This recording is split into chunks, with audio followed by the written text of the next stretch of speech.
Hello friends, welcome to you again new video. Friends, सुबह सुबह का समय एक ट्रिप से मैं वापस लौट रहा था, तो मैंने सोचा क्यों ना आपके लिए एक जानकारी भरा वीडियो बनाया जाए, जिसमें हम आज जानेंगे कि आप अपनी गाड़ी से मैक्सिमम माइलेज यानी कि ज़्यादा से ज़्यादा माइलेज किस तरह से निकाल सकते हैं। यानी कि मैक्सिमम माइलेज निकालने के लिए आपको किन चीज़ों का ध्यान रखना है, आज की वीडियो में आपको बताने वाला हूँ। जिसमें से कुछ तो आप खुद ही जो है डिसाइड करेंगे, साथ में कुछ आपकी गाड़ी भी इंडिकेशन देती है कि आपको कितना माइलेज मिलेगा आपके ड्राइविंग बिहेवियर से।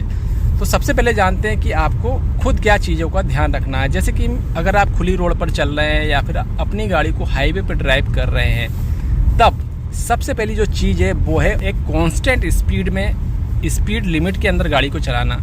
अब स्पीड लिमिट की बात मैं ये नहीं कर रहा कि गवर्नमेंट द्वारा जो स्पीड लिमिट है आपको उस रोड पे दी गई है उसकी हम बात नहीं कर रहे हैं। हम बात कर रहे हैं आपकी गाड़ी की कि आपको मैक्सिमम माइलेज किस स्पीड में मिलेगा। आपकी गाड़ी में दोस्तों चाहे 6 गियर हो, चाहे 5 गियर हो, आपकी गाड़ी चाहे ऑटोमेटिक हो, चाहे मैनुअल ट्रांसमिशन के साथ में हो, आपको अपनी गाड़ी की जो स्पीड है वो 80 के अंदर रखनी है। अब कुछ हाईवे इतने अच्छे हो गए हैं कि हम जब उस पर अपनी गाड़ी को चलाते हैं तो हमारी गाड़ी की जो स्पीड है आराम से 100 को क्रॉस कर जाती है।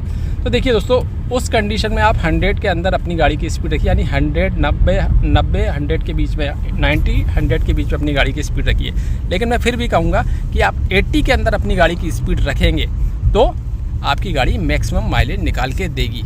दूसरा, आपको सडनली एक्सीलेटर पेडल को नहीं दबाना है और ना ही एकदम से ब्रेक लगाना है। कुछ लोग क्या करते हैं, एकदम से एक्सीलेटर पेडल को दबा के गाड़ी को आगे बढ़ाने लग जाते हैं। जैसे कि किसी गाड़ी को ओवरटेक करना है तो एकदम से आप लोग हाईवे पर एक्सीलेटर पेडल को दबाते हैं। कुछ लोग तो डाउन शिफ्ट करते हैं, यानी कि गियर को डाउन करके जल्दी से ओवरटेक करते हैं। तो ये कंडीशन पे भी डिपेंड करता है, यानी कि सिचुएशन कैसी बन रही है। आपको अगर जल्दी से ओवरटेक करना है तो फिर आप डाउन शिफ्ट करेंगे तो माइलेज तो ड्रॉप होगा ही। लेकिन अगर आपको पता है कि आगे कोई भी वाहन नहीं है, हमें इस वाहन को ओवरटेक करना है, तो आप पहले से ही स्पीड बढ़ाकर अपनी गाड़ी को उस स्पीड पे ले आइए जिससे आपकी गाड़ी सामने चल रहे वाहन को ओवरटेक कर सके। ठीक है ना। सडनली ब्रेकिंग की हम बात करें तो एकदम से दोस्तों आपको ब्रेक नहीं लगाने हैं। जैसे कि मान लीजिए मैं अपनी गाड़ी को 60 की स्पीड में चला रहा हूँ, मुझे पता है कि मुझे वहाँ पर आगे जो ट्रक खड़ा हुआ है उधर रुकना है, तो मैं अपनी गाड़ी का एक्सीलेटर वहाँ तक दबा के ले जा रहा हूँ और जब मैं वहाँ पर पहुँचूँगा तो कुछ मीटर से पहले ही अपनी गाड़ी की ब्रेक अप्लाई करूँगा। तो ये भी गलत है। आपको पता है कि मुझे वहाँ पर रुकना है तो पहले से ही एक्सीलेटर पेडल को छोड़ दीजिए और गाड़ी को अपने आप जाने दीजिए। इससे दोस्तों काफ़ी ज़्यादा फ्यूल बचता है और जब आप तुरंत पास में पहुँच जाए तो उससे पहले ही आपको ब्रेक अप्लाई कर देने हैं। उससे 2 फायदे हैं। इससे दोस्तों माइलेज तो आपको अच्छा मिलेगा ही, साथ में आपकी गाड़ी के जो ब्रेक पैड है, ब्रेक शू हैं, वो भी कम घिसते हैं। ठीक है। तो इस मेथड के माध्यम से भी आप मैक्सिमम माइलेज निकाल सकते हैं। इसके अलावा दोस्तों आपको सही स्पीड में सही गियर का चुनाव करना है। जैसे कि मैं अपनी गाड़ी को चला रहा हूँ एक कांस्टेंट स्पीड में 50-40 के बीच में चला रहा हूँ, लेकिन मैंने अप शिफ्ट नहीं किया, गाड़ी अप शिफ्ट मांग रही है तो आपको अप शिफ्ट कर लेना। जैसे कि मैंने अभी अप शिफ्ट कर लिया तो यहाँ पर हमको और भी अच्छा माइलेज मिलेगा। और अगर मेरी गाड़ी की स्पीड कम है और डाउन शिफ्ट मांग रही है गाड़ी तो डाउन शिफ्ट कर लेना चाहिए। अब कुछ गाड़ी में इस तरह का गियर शिफ्ट इंडिकेटर नहीं दिया होता, जैसे कि मेरी गाड़ी में तो दिख रहा है 5th गियर में चल रही है और साइड में आपको एक डॉट दिख रहा है, तो ये इंडिकेट कर रहा है कि आपकी गाड़ी जो गियर में चल रही है बिल्कुल सही स्पीड में आपने गाड़ी को रखा है। थोड़ा बहुत आप आगे पीछे कर सकते हैं। जैसे कि मैं 5th गियर में चला रहा हूँ तो 40-45 के करीब मेरी गाड़ी की स्पीड है, तो कोई दिक्कत की बात नहीं है। ठीक है। साथ में अगर मैं स्पीड को स्लो करूँगा तो ये डाउन शिफ्ट के लिए इंडिकेशन देने लग जाएगी। आप देखेंगे यहाँ पर MID में डाउन शिफ्ट का साइन आ जाएगा, एक एरो का साइन आ गया, देखिए।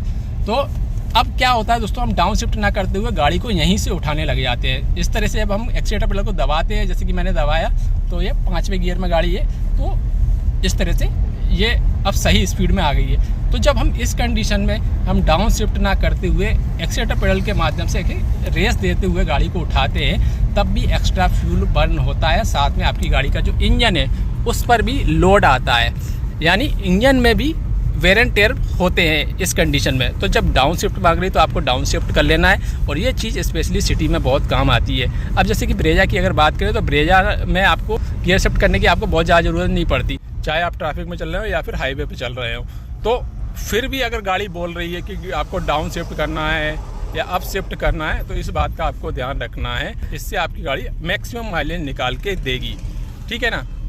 और जैसे कि मैंने बताया, सही स्पीड में सही गियर का चुनाव करना है और अननेसेसरी आपको एक्सीलेटर पेडल को दबाते हुए गाड़ी को बड़े गियर में नहीं उठाना है। ठीक है, थोड़ा सा मैं सिटी के लिए भी बता दूँ। जैसे कि मान लीजिए आप सिटी में गाड़ी को चला रहे हैं तो लोग क्या करते हैं, गाड़ी का इंजन स्टार्ट तुरंत किया और एकदम से एक्सीलेटर पेडल दबाया, फर्स्ट गियर में गाड़ी को उठाते हुए एकदम से स्पीड में उठाते हैं। तो इस कंडीशन में भी आपकी गाड़ी का माइलेज ड्रॉप होता है। तो प्यार से गाड़ी को फर्स्ट गियर में उठाइए, सेकंड गियर में लाइए, थर्ड गियर में लाइए।